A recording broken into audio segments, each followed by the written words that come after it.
Do you truly believe there's a place for you here? My mother-in-law's words sliced through the air as we sat in the restaurant, the aroma of the lavish meal before us tainted by her disdain. You're just a daughter-in-law, not blood, she added, a smirk playing on her lips. Her hand waved dismissively, a gesture that felt like an invitation to leave. Anger coursed through me, making my hands tremble as I pushed back my chair to stand. But before I could exit the room, she halted me with a raised hand. Wait. What about the bill? If you're leaving early, leave the money, she demanded, a smug expression on her face. I met her gaze with a defiant smile. Why would I pay for a stranger's bill? I retorted, my name is Maya, a 29-year-old office worker. My husband Tyrell and I were content in our relationship, except for one persistent problem, my overbearing mother-in-law. Living in close proximity to her, she invaded our lives, criticizing my cooking and homemaking skills.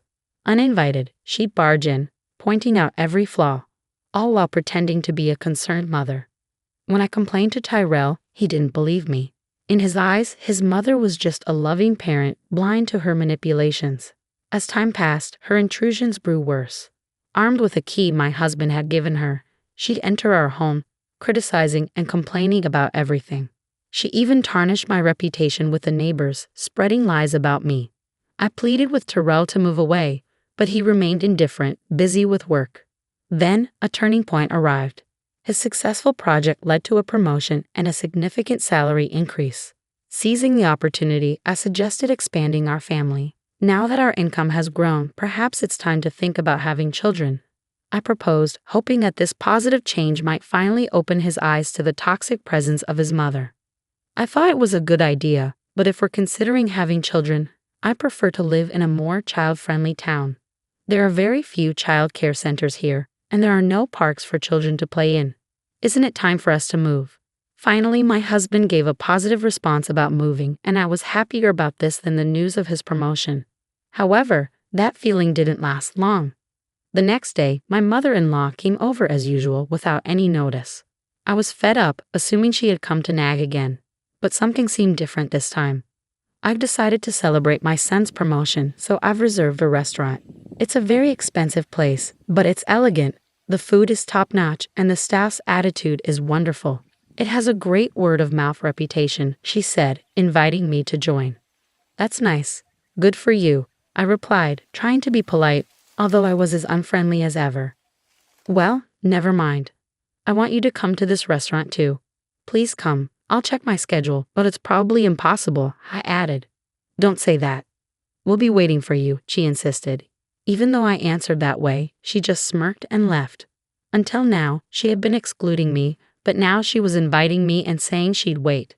There must be something going on. When I asked my husband when he got home, he said he had already told his mother that we would go together. She had reserved that restaurant for us, and he was looking forward to it. You feel the same way, don't you, Maya? He asked. Sorry, but I'm not looking forward to it. I don't know how much money it will cost at such an expensive place. I don't want to go. Just say I have urgent business and enjoy yourself. I replied, feeling apprehensive about the situation. Why are you thinking so negatively? Besides, it's not just us going to the restaurant. My brothers are bringing their wives too. It would be bad if you didn't come with the whole family, my husband insisted, excited about going to a fancy restaurant for the first time. Even though I didn't want to, I felt compelled to comply. My words no longer reached my husband. If he believed my mother-in-law more than me, I decided to record her harassment with a voice recorder I bought online. She was probably planning to harass me at the celebration too. I would record her voice and play it for my husband. If he still defended her, I would divorce him. With that decision, I felt a bit better. Still, the day to meet my mother-in-law at the restaurant was depressing, and I kept sighing. I hardly knew my husband's brothers, having only met them at the wedding, and I had no memory of talking to their wives beyond greetings. When we arrived at the restaurant, the waiter led us to a large room where my mother-in-law, the other son, and his wife, and the third son and his wife were already seated. The lavish spread was already adorning the table, with just one vacant seat. My husband, puzzled, tilted his head in confusion. Did the waiter make a mistake with the number of suits? He wondered aloud. I'll go ask. Everyone start eating, he said, leaving the room. The moment he stepped out, my mother-in-law stood up, her expression twisted into a sneer. "There's no seat for you. Why should I invite a stranger who just married my son to a family celebration?" she said, her tone dripping with disdain. "So I'll give you a choice. Show your sincerity and be accepted as family, or leave and never show your face to me again. Choose now." "I'm leaving," I answered without hesitation.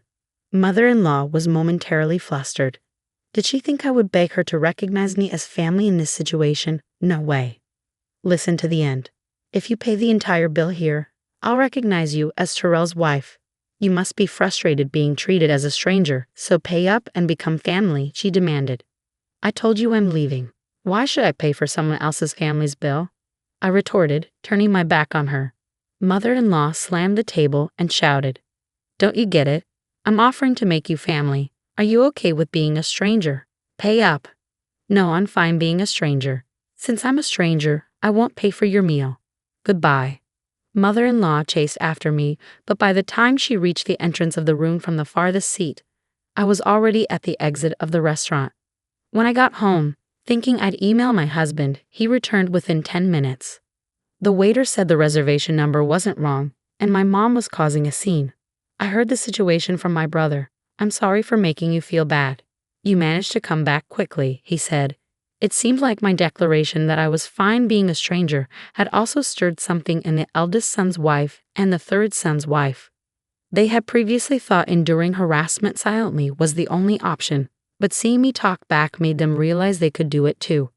In their momentum, both of them left, and their husbands, the eldest and third sons, hurriedly followed suit.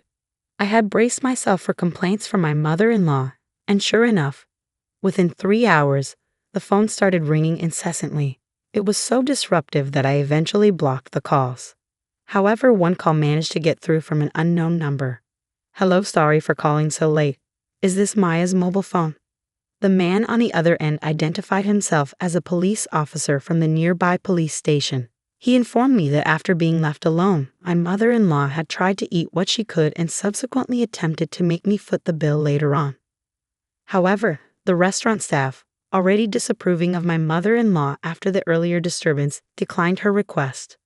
They believed I wouldn't return to pay after leaving in anger. Ignoring all her calls, my mother-in-law was then suggested to pay by card, but she lacked a credit card and hadn't brought enough cash to cover everyone's meals. In a desperate bid, she tried contacting other family members to cover the costs, but no one responded. Frustrated and cornered, she started yelling, blaming me entirely for the situation. Her anger escalated, leading to a scene where she damaged expensive vases and flower pots at the restaurant. This chaos prompted the restaurant to call the police.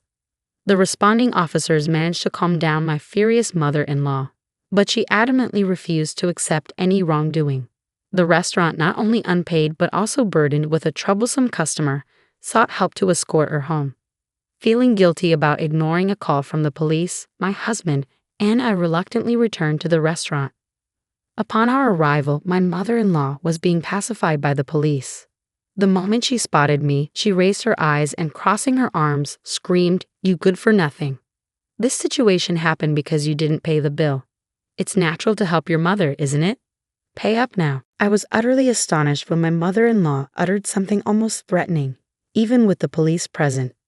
They had clearly stated that if no one took her home, they would either escort her to her in-laws' house in a patrol car or arrest her for dining and dashing. "Please take her away, arrest her, or whatever it takes, just make her take responsibility," I said, my voice cold and resolute. Mother-in-law's eyes widened in shock at my words. "How can you say something so cold? I can't believe it. Just pay up. It's bad luck to have a family member arrested," she pleaded. "I don't care. I'm not family, and I don't want to get close to someone who's talking crazy and causing a scene," I replied, attempting to leave the restaurant and let the police handle the situation.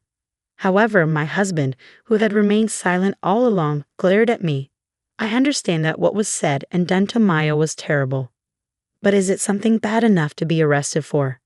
He questioned, defending his mother. "You're missing the point. She's in trouble with the police because she dined and dashed and caused a scene at the restaurant.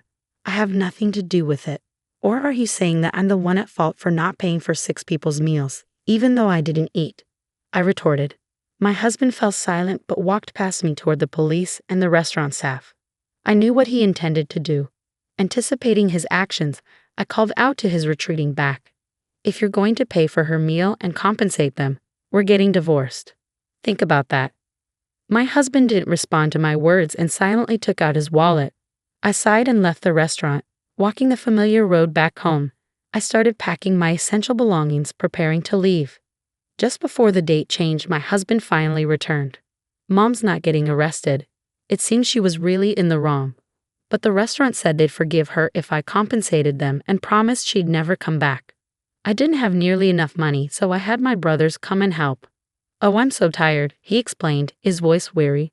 He continued rambling about what happened after I left, seemingly annoyed by my lack of reaction. Then he approached me, noticing my packed bags. "Hey, what's with these bags?" he asked, puzzled. "I'm preparing to leave the house because we're getting divorced. I told you that if you defended her, we'd get divorced. You're not going to say you didn't hear me, are you?" I replied firmly.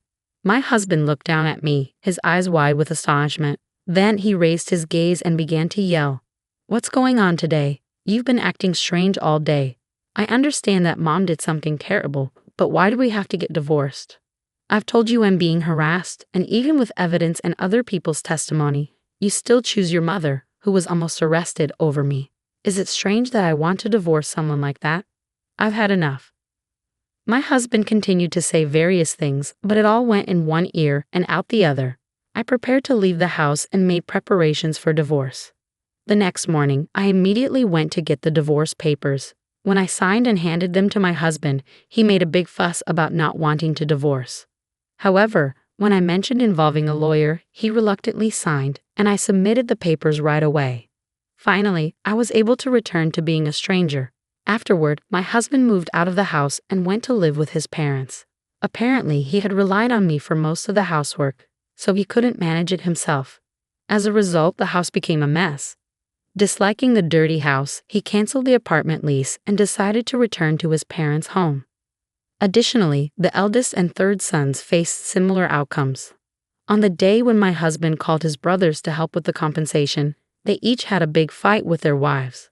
The wives protested that they didn't want to pay for something that was their mother's fault, but the brothers used their savings to assist their mother without consulting them.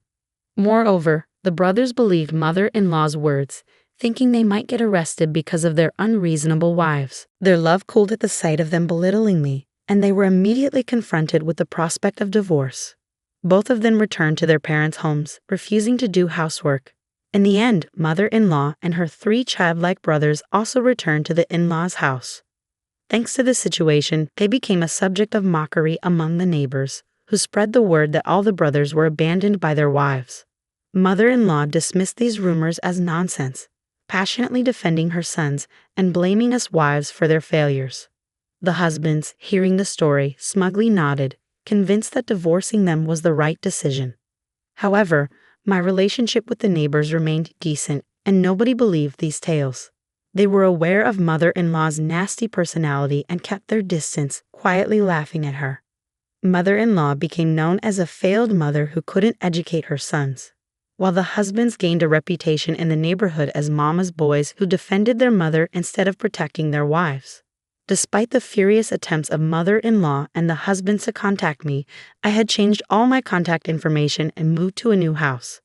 In the end, they couldn't find us, and they lived their lives constantly complaining. Since I'm no longer involved with mother-in-law and the others, my days have become enjoyable.